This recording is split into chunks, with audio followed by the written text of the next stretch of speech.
Hello बच्चों, कैसे हैं आप लोग। आज मैं आपको फिर से क्लास 9 का साइंस बुक का साउंड चैप्टर का सेकंड पार्ट लेकर अब आपके सामने आया हूं। उम्मीद है कि आपको जो कुछ भी पढ़ाया गया था वो पार्ट 1 में वो आपको याद होगा। पार्ट 1 में हमने आपको साउंड के बारे में बताया था कि साउंड इज अ एनर्जी। अगर अभी तक आपने मेरा पार्ट 1 नहीं पढ़ा है तो पार्ट 1 का वीडियो लिंक इस वीडियो के साथ दिया हुआ है, उसे जरूर आप पढ़ लेंगे। तो हम लोग समरी के रूप में बताते हैं कि कल हमने जो आपको पढ़ाया था उसमें हमने आपको पढ़ाया था कि साउंड इज अ एनर्जी। ये साउंड एक एनर्जी है और उसमें मैंने क्या बताया था, it gives sensation of hearing. Sense of hearing, sensation, कानों को सुनने का अनुभूति मिलता है। और दूसरा चीज मैंने आपको क्या बताया था कि sound is produced by vibration of an object. किसी ऑब्जेक्ट के वाइब्रेशन से साउंड प्रोड्यूस होता है। और फिर हमने आपको ये भी बताया था कि वाइब्रेशंस का क्या मीनिंग है। वाइब्रेशंस का मीनिंग आपको बताया था to and fro motion. To and fro motion होगा तो साउंड प्रोड्यूस होगा कब, जब कोई वाइब्रेटिंग ऑब्जेक्ट्स, कोई ऑब्जेक्ट वाइब्रेट करेगा तो साउंड प्रोड्यूस करता है। हम लोगों ने आपको ये बताया था कल कि vibrating objects creates disturbance that move through a medium. एक मीडियम के थ्रू वो डिस्टरबेंस आगे बढ़ता है। वो डिस्टरबेंस क्या करता है, अपने नियरेस्ट नेबरिंग पार्टिकल को डिस्टर्ब करता है।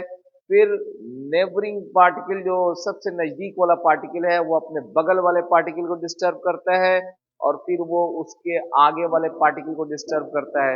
हर एक पार्टिकल अपने नेबरिंग पार्टिकल को डिस्टर्ब करता है और जो पार्टिकल है अपनी जगह पे अपने मीन पोजीशन के अबाउट में आगे पीछे मोशन करते रहता है, दोलन करते रहता है, टू एंड फ्रो मोशन करते रहता है और जो हमारा डिस्टरबेंस है वो आगे चला जाता है। सो फाइनली हमने आपको ये बताया था कि साउंड जो है एक मैकेनिकल वेव है और मैकेनिकल वेव वो होता है जिसको मीडियम का रिक्वायरमेंट होता है। बिना मीडियम के साउंड नहीं चल सकता है। तो साउंड कभी भी वैक्यूम में ट्रैवल नहीं कर सकता है। साउंड हमेशा जब चलेगा तो साउंड वेव जो है वो एक मीडियम, जनरली हम लोग एयर मीडियम लेते थे। और साउंड के बारे में हमने आपको बताया था कि sound is a longitudinal wave. Sound क्या है, लॉन्गिट्यूडिनल वेव। लॉन्गिट्यूडिनल वेव में मैंने आपको बताया था कि जब डिस्टरबेंस आगे जाता है तो जो पार्टिकल हैं मीडियम के वो डिस्टरबेंस की डायरेक्शन में, डिस्टरबेंस के जिस डायरेक्शन में डिस्टरबेंस जा रहा है उस डायरेक्शन के आगे पीछे पैरेलल मोशन करते रहते हैं, टू एंड फ्रो मोशन करते रहते हैं। अगर वही डायरेक्शंस ऑफ वेव के जाने के डायरेक्शंस के अगर परपेंडिकुलर डायरेक्शन में अगर पार्टिकल वाइब्रेट करते तो वो ट्रांसवर्स वेव हो जाता।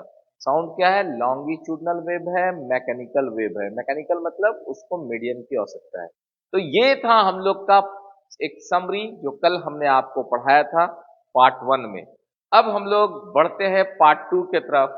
नाउ कल मैंने आपको बताया था कि अब हम आपको प्रोपोगेशन ऑफ साउंड, साउंड कैसे चलता है, तो मैंने आपको बताया था कि साउंड कंप्रेशन एंड रेयरफेक्शन से मिलके जो है बनेगा।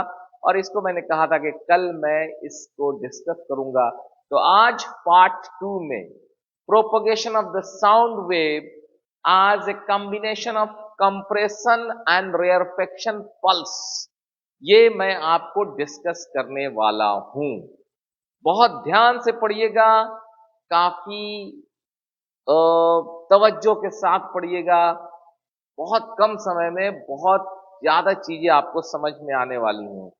मैं आपको यहाँ पे बता रहा हूं कि air is the most common medium through which sound travels. ठीक है, जाहिर सी बात है कि जनरली हम लोग कहाँ बात करते हैं, हवा में बात करते हैं। कभी पानी में जाकर तो बात करते नहीं है, लेकिन साउंड जो है पानी में भी चलता है, लोहे के अंदर में भी चलता है, एल्युमिनियम में भी चलता है, सॉलिड पार्टिकल्स में भी जो है साउंड का ट्रैवल होता है। लेकिन अभी फिलहाल हम लोग जिस दुनिया में जी रहे हैं, मोस्ट ऑफ द टाइम हम लोग हवा में बात करते हैं। तो air is a common medium through which sound travels. अब होता क्या है, ये चीज जानना चाह रहे हैं हम लोग कि नॉर्मली जो एयर पार्टिकल्स होते हैं, वो आप नॉर्मली एयर पार्टिकल्स आप देखेंगे कि ऐसे जो है लेयर्स में सजे होते हैं, लेयर के रूप में इस तरह से, एक लेयर वाइज अगर कोई कोई डिस्टरबेंस नहीं है, तो नॉर्मल कंडीशंस में, जिसको हम लोग इक्विलिब्रियम कंडीशंस कहते हैं, एयर के जो पार्टिकल्स है, हालांकि एयर के पार्टिकल्स रैंडम डायरेक्शंस में मूव करते हैं, नो डाउट एट ऑल, लेकिन वो बड़े सिस्टमेटिक फैशंस में जो है सजे हुए रहते हैं जब एकदम नॉर्मल कंडीशंस है। तो हम लोग यहाँ पे अब बताना ये चाह रहा हूं, इसको मैं एक पिक्चर से आपको कोरिलेट कर रहा हूं। आप सब लोग ने 26 जनवरी पे, 15 अगस्त पे परेड जरूर देखा होगा। तो आप देखते हैं परेड में आपने कभी इस तरह का नजारा तो जरूर देखा होगा। इस तरह में आप देख रहे हैं कि ये जो हमारे आर्मी है, इनका देखिए एकदम एक सिस्टमेटिक ढंग से जो है ना ये अरेंज है। Just like three dimensional figure में आप देखें तो कितने अच्छे तरीके से ये आर्मी आपको एक लाइन में रो वाइज जो है ना ये लोग खड़े हैं। ठीक इसी तरह से पार्टिकल जो है, एयर का पार्टिकल भी ऐसे लेयर्स में रहता है, ऐसा ऐसा लेयर्स वहां पे रहता है, जिसको मैंने यहाँ पे टू डायमेंशनल फिगर में आपको समझाने की कोशिश किया है। वो थ्री डायमेंशन में एक लेयर ऑफ एयर का लेयर्स बना हुआ रहता है। ओके, जैसे कि ये आर्मी वाले लोग खड़े हैं। ओके, सो मुझे उम्मीद है कि आपको बहुत अच्छे तरीके से समझ में आ रहा होगा कि नॉर्मल कंडीशंस में जो एयर का पार्टिकल्स है वो लेयर दर लेयर अरेंज रहता है, जस्ट लाइक हमारे इस आर्मी बटालियन की तरफ। ओके, सो अब मैं आपको क्या बोलना चाहता हूं नेक्स्ट, ये जस्ट उसी चीज को दिखा रहा हूं कि देखिए हमारे जो है एयर पार्टिकल्स कैसे अरेंज रहेंगे सिस्टमेटिक फैशंस में।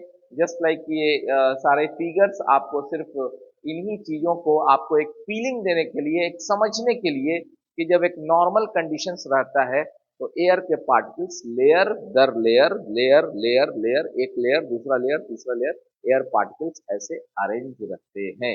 ओके, कोई दिक्कत नहीं है, समझ में भी आ रहा होगा आप लोगों को। अब दूसरी बात मैं आपको यहाँ पे क्या कह रहा हूं, when a vibrating objects move forward, कोई ऐसा वस्तु जिसमें कंपन हो रहा हो, वाइब्रेट कर रहा हो, कंपन वाइब्रेट कर रहा हो, और जब वो वाइब्रेट करते हुए आगे की तरफ जाता है, क्या होता है जब वो आगे की तरफ जाता है, जस्ट लाइक अगर आप इस चीज को मान लें कि इसमें से किसी भी एक बटालियन को ले लीजिए, मान लीजिए जिस इस लाइन को ले लीजिए, अगर ये आगे की तरफ इनके नजदीक आ जाए, मान लीजिए सब लोग खड़े रहें और एक ये पूरा लाइन इस रो के जो लोग हैं वो चल के यहां पर आ जाए, क्या मैं कहना चाह रहा हूं कि सभी लोग खड़े रहें और ये लेयर के इस लेयर वाले लोग, ये रो वाले लोग चल के इनके करीब आ जाए, ठीक है, क्या हो जाए ये पूरा लेयर चल के इनके करीब चला आए। तो ये चीज मैं आपको बताना चाह रहा हूं कि when a vibrating objects move forward, it pushes and compressed the air in front of it। क्या होता है जब कोई ऑब्जेक्ट वाइब्रेट कर रहा है तो वो यहां पे उसके सामने जो एयर का पार्टिकल है उसको वो कंप्रेस कर देता है, आगे दबा देता है। ओके, और ऐसा करने से क्या करता है वो, वहां पे एक हाई प्रेशर का रीजन क्रिएट हो जाता है। क्या बोल रहा हूं, when a vibrating objects move forward, it pushes and compressed the air in front of it, अपने सामने वाले एयर को कंप्रेस करता है और वहां पर एक हाई प्रेशर रीजन क्रिएट कर देता है। समझने वाली बात है कि मैं आपको क्या बता रहा था, मैं आपको ये बता रहा था कि नॉर्मल कंडीशंस में एयर का एक लेयर है यहाँ पे, फिर यहाँ लेयर है, यहाँ लेयर है, यहाँ लेयर है, ये ऐसे लेयर्स बने हुए हैं। अब यहाँ पे कोई ऑब्जेक्ट अगर वाइब्रेट कर रहा है तो वाइब्रेटिंग ऑब्जेक्ट क्या करेगा, सबसे पहले उसके सामने जो एयर का लेयर है उसको कंप्रेस करेगा, उसके पास जाकर उसको दबाएगा। दबाने से क्या होगा, दो तीन लेयर जो है ना, दो लेयर नजदीक नजदीक आ जाएंगे, पार्टिकल्स वहां पे ज्यादा हो जाएंगे। क्या होगा, एक लेयर और दो लेयर के बीच में दोनों लेयर एकदम करीब आ जाएंगे, और जब करीब आ जाएंगे तो करीब आने से क्या होगा कि वहां पे कम वॉल्यूम में ज्यादा नंबर ऑफ पार्टिकल्स, एयर के जो पार्टिकल्स हैं, जो मॉलिक्यूल्स हैं, वो ज्यादा हो जाएंगे। तो ज्यादा हो जाएंगे तो जब कम वॉल्यूम में कम एरिया में जब ज्यादा नंबर ऑफ पार्टिकल्स आ जाते हैं तो हम लोग कहते हैं कि वहां पे प्रेशर बढ़ गया है। ओके, तो उसको समझाने के लिए मैंने आपको एक समझाने के लिए एक वीडियो आपके सामने थोड़ा सा चला के बताना चाहता हूं। जस्ट आप इस वीडियो को देखिए और लेट्स सी, और फिर आप हमें थोड़ा बताएंगे। देखा जाइए, ये देखिए लोगों को, ये देखिए, ये मुंबई ट्रेन में जब लोग चढ़ने के लिए जो है देखते हैं, और जब देखेंगे जब स्टेशन पर ट्रेन आती है तो लोग कैसे जो है एकदम भीड़ जो है एक दूसरे के ऊपर जो है ना दबाव देते हुए, अब हम लोग क्या बोल रहे हैं कि छोटे से रीजन में देखिए, यहाँ पे ये देखिए, यहाँ इस गेट से घुसने के लिए कितने लोग जो है आपस में, अगेन मैं इस वीडियो को चला के आपको बताता हूं। अब ये देखिए, ये ट्रेन आई और इस ट्रेन में, इस डब्बा में घुसने के लिए उस गेट पर देखिए कितने लोग जो है ना घुस गए हैं, जो ना एक साथ दबाव, बहुत सारे लोग वहां पे हैं। कम वॉल्यूम में ज्यादा लोग आ गए हैं। Just like air particle molecules के साथ भी ऐसा ही होता है। कम स्पेस में जब ज्यादा पार्टिकल आ जाएंगे, अगर कोई वाइब्रेटिंग ऑब्जेक्ट अपने लेयर वाले सामने वाले एयर को दबा देगा तो वहां पे कम स्पेस में ज्यादा लोग आ जाएंगे, ज्यादा पार्टिकल्स आ जाएंगे। Just imagine like this. तो उसमें क्या होता है, उसमें कहा जाता है जब कम स्पेस में छोटी सी जगह में ज्यादा लोग आ जाएंगे, ज्यादा पार्टिकल्स आ जाएंगे, तो कहा जाता है कि वहां पे प्रेशर बढ़ गया।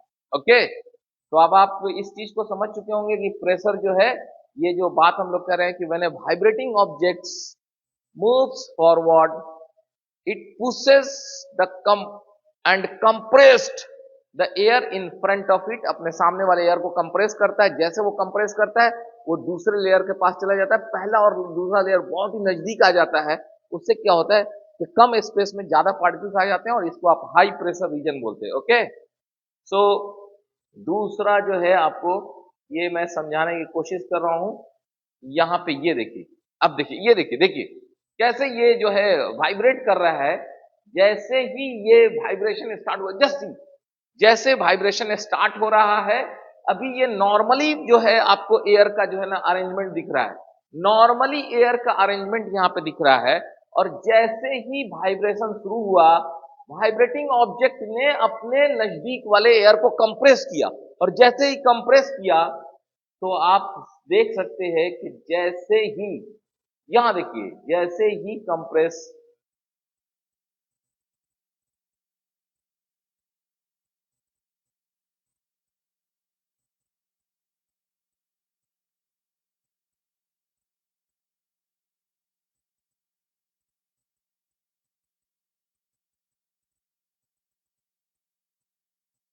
देखिए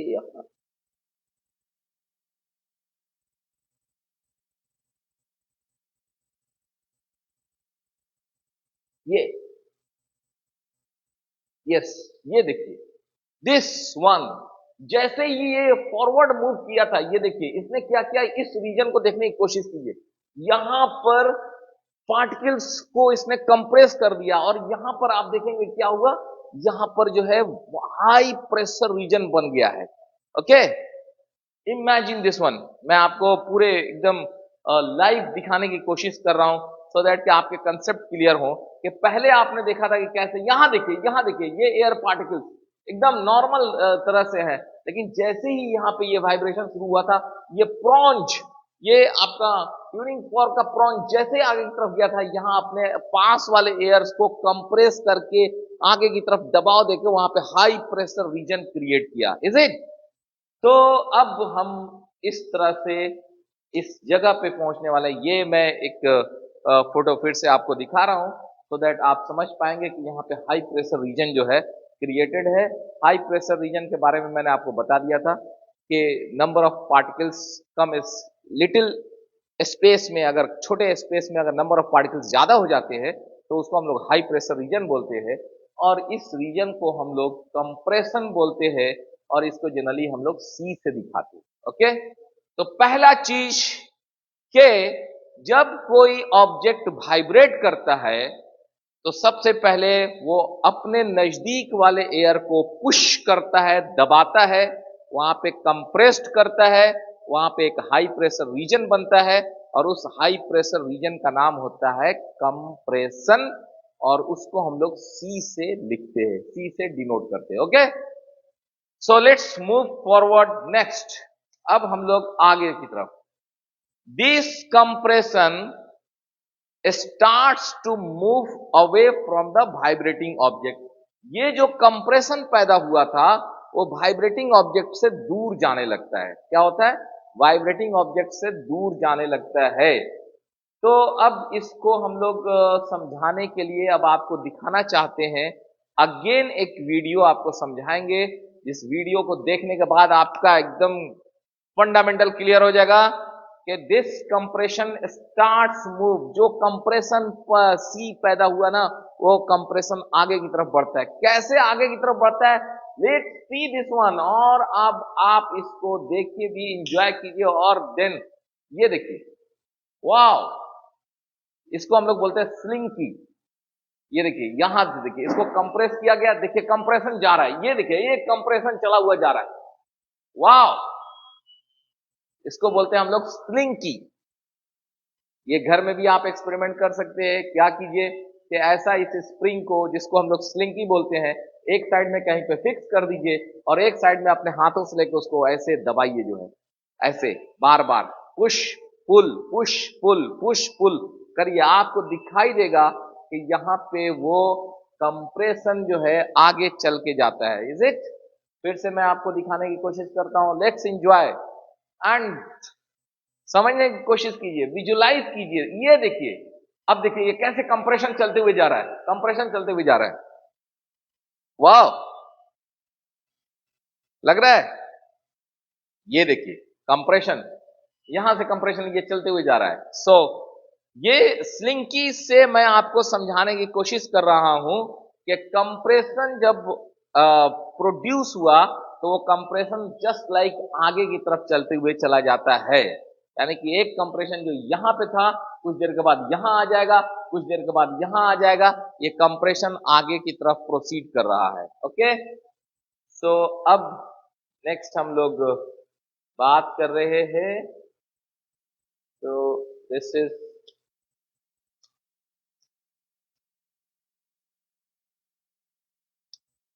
yes, when the vibrating object moves backward. अब क्या हुआ कि वो जो प्रोंज था, जो वाइब्रेटिंग ऑब्जेक्ट्स था, आगे जाएगा तो पीछे भी आएगा। When the vibrating objects moves backward, अब जो वाइब्रेटिंग ऑब्जेक्ट्स पहले फॉरवर्ड गया था तो एक कंप्रेशन पैदा हुआ था, वो कंप्रेशन आगे की तरफ चला गया था। अब क्या, वो वाइब्रेटिंग ऑब्जेक्ट पीछे भी आएगा, जो प्रोंज है वो हिलते हिलते पीछे भी आएगा। अब तो अब जब वाइब्रेटिंग ऑब्जेक्ट्स पीछे की तरफ आता है, it creates a low pressure region called as rarefaction.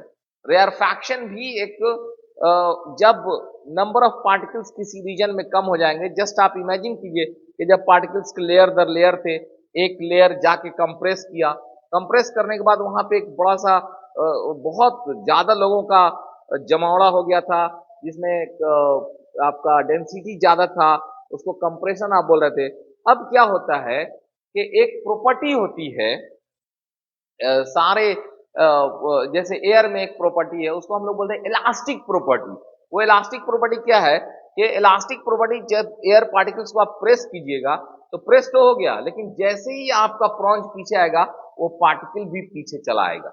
ठीक है, आगे गया था, कंप्रेस हुआ था, वो पीछे आ जाएगा। मैंने आपको कल समझाने की कोशिश भी किया था कि साउंड वेव कैसे जाता है। मैंने एक सिनेमा हॉल का जो है एक एग्जाम्पल दिया था। ठीक उसी तरह से मैं यहां बता रहा हूं कि जो पार्टिकल कंप्रेस होकर आगे गया है, उसके बाद वो फिर पीछे आएगा, और पीछे ही नहीं आएगा, अपने ओरिजिनल पोजीशन, जिसको मीन पोजीशन बोलते हैं, उससे और पीछे आ जाएगा। टू एंड फ्रो मोशन में आगे गया और फिर वापस अपनी जगह पे आकर और पीछे चला आएगा। तो एक जो बीच का रीजन है ना, वो खाली टाइप का एक ऐसा रीजन पैदा हो जाएगा, जो जिस रीजन में नंबर ऑफ पार्टिकल्स कम होंगे, तो उस रीजन को हम लोग बोलेंगे रेयरफैक्शन, यानी कि वहां पे नंबर ऑफ पार्टिकल्स कम हो गए।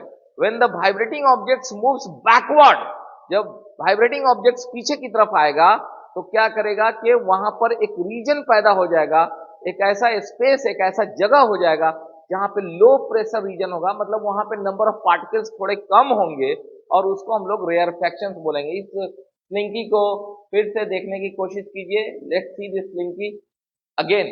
और फिर दिस वन, सॉरी दिस, इस पे हम लोग आते हैं। सी दिस स्लिंकी को मैं आपको फिर से दिखाने की कोशिश कर रहा हूं। नेक्स्ट सी अगेन, मैं इस स्लिंकी को दिखा रहा हूं।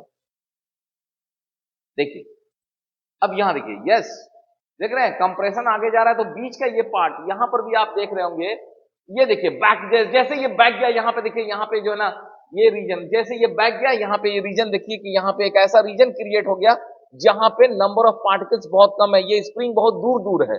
ओके, ये देखिए कंप्रेशन के बाद ये जो बैक जा रहे हैं, बैक जाते समय, यस, ये बैक जाते समय यहाँ पे नंबर ऑफ पार्टिकल्स दूर दूर हो गए हैं, नंबर ऑफ पार्टिकल्स ये दूर दूर हो गए, तो यहाँ पे वो रीजन बन गया, इस रीजन का नाम है रेयरफैक्शन। ओके, तो अब देखिए फिर से इसको देखने की कोशिश कीजिए, let's repeat this one, let us repeat.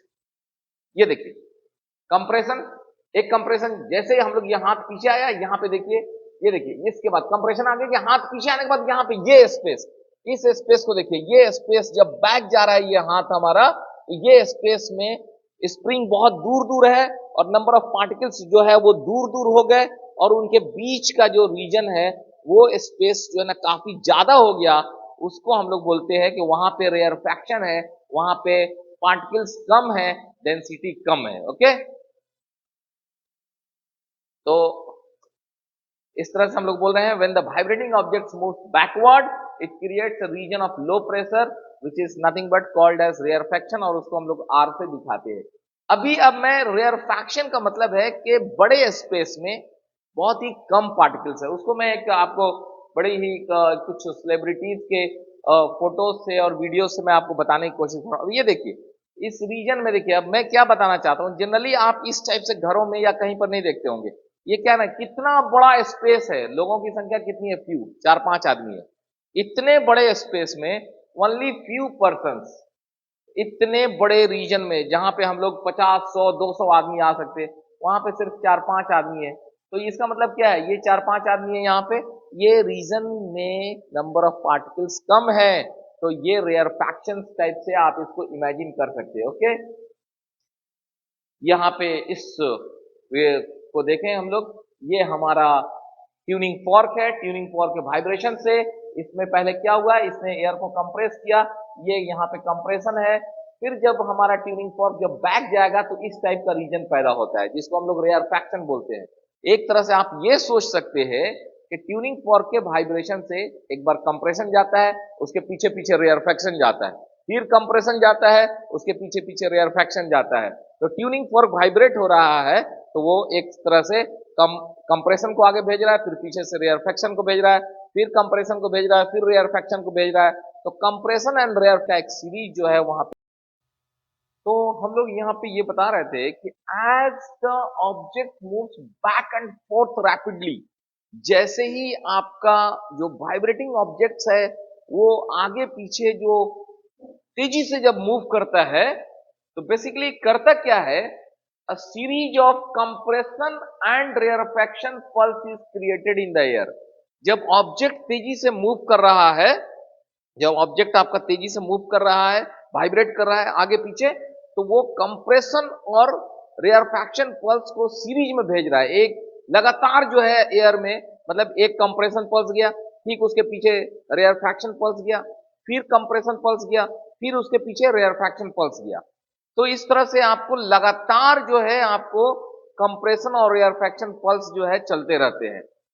जैसे कि हम लोग यहाँ पे एग्जांपल से आपको दिखाना चाहते हैं, सी दिस वन, जैसे ही अब ये देखिए, यहाँ पे इस स्लिंकी से समझने की कोशिश कीजिए कि जब हम लोग यहाँ पर यस यस, जैसे इसको कंप्रेस किया गया, एक कंप्रेशन पल्स आगे गया, पीछे खींचा गया, तो ये रेयरफैक्शन पल्स है।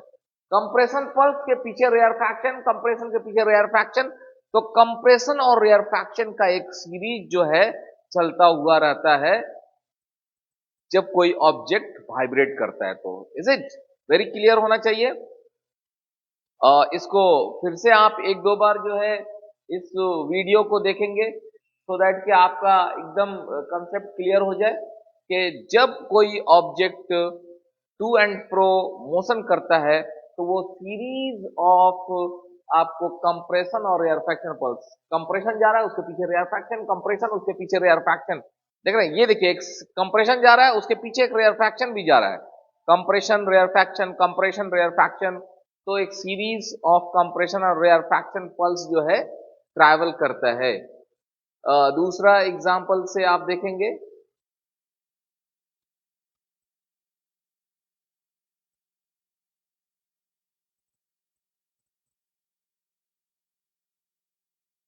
अब यहां देखिए जैसे ये ऑब्जेक्ट आपको ट्यूनिंग फॉर्क वाइब्रेट करना शुरू कर रहा है, देखिए क्या हो रहा है, ट्यूनिंग फॉर्क के वाइब्रेट करते ही आप देखिए compression rarefaction, compression rarefaction pulse जो है ना एयर में मूव कर रहा है, compression rarefaction, compression rarefaction, again compression rarefaction, compression rarefaction. तो इस तरह से ये चीज अब आपको क्लियर हो गया होगा कि as the object moves back and forth a series of compression and rarefaction pulse is created in the air.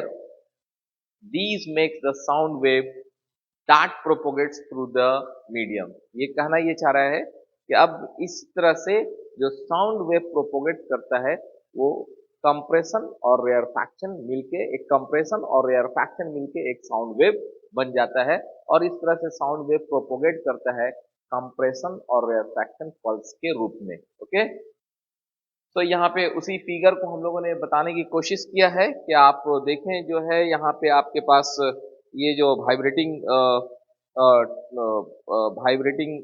करके हमारा ट्यूनिंग फॉर्क है, इस ट्यूनिंग फॉर्क से पहले देखिए यहाँ पे एक कंप्रेशन पल्स है, इस कंप्रेशन पल्स के बाद यहाँ पे ये आपका रेयरफैक्शन पल्स है, फिर आपका यहाँ पे कंप्रेशन है, फिर रेयरफैक्शन है। तो कंप्रेशन रेयरफैक्शन यानी कि एक ये कंप्रेशन और एक रेयरफैक्शन मिलके आपको एक वेव बन गया। एक compression, one compression plus one rarefaction is equal to one wave.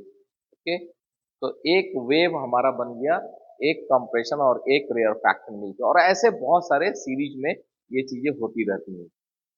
तो फाइनली हम लोग क्या कर रहे हैं, compression is the region of high pressure.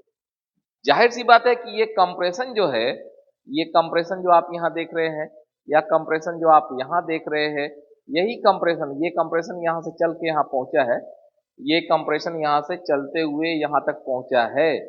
तो ये जो कंप्रेशन आप देख रहे हैं ये कंप्रेशन हाई प्रेशर रीजन है। क्यों हाई प्रेशर रीजन है? क्योंकि यहाँ पे नंबर ऑफ पार्टिकल्स ज्यादा है, number of particles in less space, number of particles more, number of particles more in less volume, in less volume, कम आयतन में पार्टिकल की संख्या ज्यादा है। Okay, so number of particles more in less volume. यहां पर आप देख रहे हैं कि यहाँ पे नंबर ऑफ पार्टिकल्स ज्यादा हो गए हैं, इसलिए हम लोग ये बोल रहे हैं कंप्रेशन एक ऐसा रीजन है जहां पे हाई प्रेशर है। ठीक उसी तरह हम लोग क्या बोल रहे हैं रेयरफैक्शन के बारे में। तो रेयरफैक्शन ये वाला चीज देखिए यहाँ पे, इस ये रेयरफैक्शन वाला जोन है, रेयरफैक्शन जोन ये है। यहाँ पे आप क्या देखिएगा, नंबर ऑफ पार्टिकल्स जो है कम है, स्पेस ज्यादा है। ओके, तो नंबर ऑफ पार्टिकल्स जो है आपका कम है और स्पेस जो है ज्यादा है। तो जब आपका नंबर ऑफ पार्टिकल्स ज्यादा स्पेस में कम हो जाएगा या दिए गए स्पेस में अगर कम नंबर ऑफ पार्टिकल्स हो जाएगा तो वहां पे एक रीजन बनेगा जिसको रेयरफैक्शन बोलेंगे। तो प्रेशर इज रिलेटेड, प्रेशर के बारे में तो बता दिया कि जब नंबर ऑफ पार्टिकल्स ज्यादा होगा मीडियम में तो प्रेशर ज्यादा होगा, नंबर ऑफ पार्टिकल्स कम होंगे तो प्रेशर कम होगा। सो कंप्रेशन मतलब हाई प्रेशर रीजन और rarefaction means low pressure reason. Okay, तो ये चीज मैंने आपको बता ही दिया था कि एक वेव जो है ना एक कंप्रेशन और एक रेयरफैक्शन मिलके एक वेव बनता है, एक कंप्रेशन और एक रेयरफैक्शन मिलके एक वेव बनता है। तो यहाँ पे finally the propagation of the sound, sound जो चलता है, इट कैन बी विजुअलाइज्ड, इसको आप इमेजिन कर सकते हैं, इसको विजुअलाइज कर सकते हैं as a propagation of density variation और pressure variation in the medium. Medium में या तो हर जगह डेंसिटी कहीं पे ज्यादा कम ज्यादा कम ज्यादा कम ज्यादा कम, प्रेशर ज्यादा कम ज्यादा कम ज्यादा कम, कंप्रेशन मतलब हाई प्रेशर, रेयरफेक्शन मतलब कम प्रेशर, कंप्रेशन मतलब ज्यादा प्रेशर ज्यादा डेंसिटी, रेयरफेक्शन मतलब कम प्रेशर कम डेंसिटी, डेंसिटी मतलब नंबर ऑफ डेंसिटी को हम लोग क्या बोलते हैं, मास बाई वॉल्यूम बोलते हैं। तो जब डेंसिटी को क्या बोलते हैं, डेंसिटी हम लोग बोलते हैं mass by volume, mass by volume. ठीक है, तो जब आपका मास कम हो जाएगा, अगर मान लीजिए कि यहाँ पे मास ज्यादा हो गया तो ये आपका डेंसिटी भी बढ़ जाएगा। उसी तरह अगर मास बाई वॉल्यूम में अगर मास कम हो जाएगा तो डेंसिटी कम हो जाएगा। तो जहाँ पे ज्यादा नंबर ऑफ पार्टिकल्स होंगे वहां ज्यादा मास होगा, तो उस वॉल्यूम में वहां पे डेंसिटी बढ़ जाएगा, और जहाँ पे नंबर ऑफ पार्टिकल्स कम होंगे वहां पे मास कम होगा, तो मास बाई वॉल्यूम डेंसिटी घट जाएगा। तो डेंसिटी, अब हम क्या करें, साउंड को ऐसे समझिए कि साउंड प्रोपोगेट कर रहा है, इसका मतलब ये है कि डेंसिटी वेरिएशन है, डेंसिटी यहाँ ज्यादा यहाँ कम यहाँ ज्यादा यहाँ कम यहाँ ज्यादा यहाँ कम। या आप प्रेशर के रूप में समझिएगा, तो प्रेशर यहाँ ज्यादा, प्रेशर मतलब डेंसिटी ज्यादा प्रेशर ज्यादा, फिर वहां पे रेयरफेक्शन मतलब आपका प्रेशर कम डेंसिटी कम। ऐसे जो है ना आप सीरीज के रूप में इसको समझ सकते हैं। दस, propagation of the sound can be visualized as a propagation of the density variation or the pressure variation in the medium as a series of compression and rarefaction। compression मतलब high pressure high density, rarefaction low pressure low density। Okay, तो इस तरह से ये हमने आपको sound wave को, अब आपने विजुअलाइज कर लिया कि साउंड क्या है, कंप्रेशन और रेयरफेक्शन पल्स से मिलके साउंड बनता है। ओके, तो फाइनली अब हम लोग, अब आपको जो आज का चैप्टर था वो समाप्ति की तरफ और क्लोजनेस की तरफ आ रहा है, जिसमें आज मैंने आपको समझाने की कोशिश किया, क्या समझाने की कोशिश किया कि sound wave propagates as a series of compression and rarefaction pulse। it can be visualized as the variation of the pressure or density in the medium। okay, सो इस तरह से द नेक्स्ट क्लास हम लोग पढ़ने वाले हैं characteristic of the sound wave and the graphical representations. अब बहुत ही इंटरेस्टिंग चीज आने वाला है अगले क्लास में, जिस क्लास में हम लोग अब जो है कैसे वो प्रेशर बढ़ता है घटता है उसको ग्राफिकल फॉर्म में देखेंगे। जब ग्राफिकल फॉर्म में देखेंगे तो दो तीन चीजें आपके सामने आएंगी, amplitude, intensity, frequency, beats and इस तरह से स्पीड ऑफ द साउंड। ये सारे टॉपिक अब आपके सामने जो है आने वाले हैं अगले क्लास में। तो अगले क्लास के लिए वेट कीजिए, और तब तक आप अपने क्लास, आप अपने बुक को, specially I emphasize on the NCERT book, NCERT book में आप जाइए, प्रोपोगेशन ऑफ द साउंड को जो आपके क्लास 9 का चैप्टर नंबर 11 है उसको पढ़िए, और पढ़िए, आई होप आपको सारी चीजें एकदम क्रिस्टल क्लियर जो है ना समझ में आने लगेंगी, and you visualize, you will understand, और आपको बहुत ही मजा आएगा समझने में। जब चीजें साइंस समझने लगते हैं ना तब आपको बहुत ही मजा आता है, अदरवाइज जब तक आप चीजों को नहीं समझ पाते हैं, विजुअलाइज नहीं कर पाते हैं, तब तक आपको जो ना उसमें इंटरेस्ट नहीं आता है। श्योर आपको बहुत ही इंटरेस्ट आएगा जब आप अब चीजों को, साउंड चैप्टर को आपने बहुत बार पढ़ा होगा, फिर दोबारा जाइए बुक को रिवाइज कीजिए। तब तक के लिए अगले क्लास के लिए वेट कीजिए, and thanks for watching. Please subscribe and bell button दबाना नहीं भूलिएगा। R class ITM Shafique sir online classes. Thank you.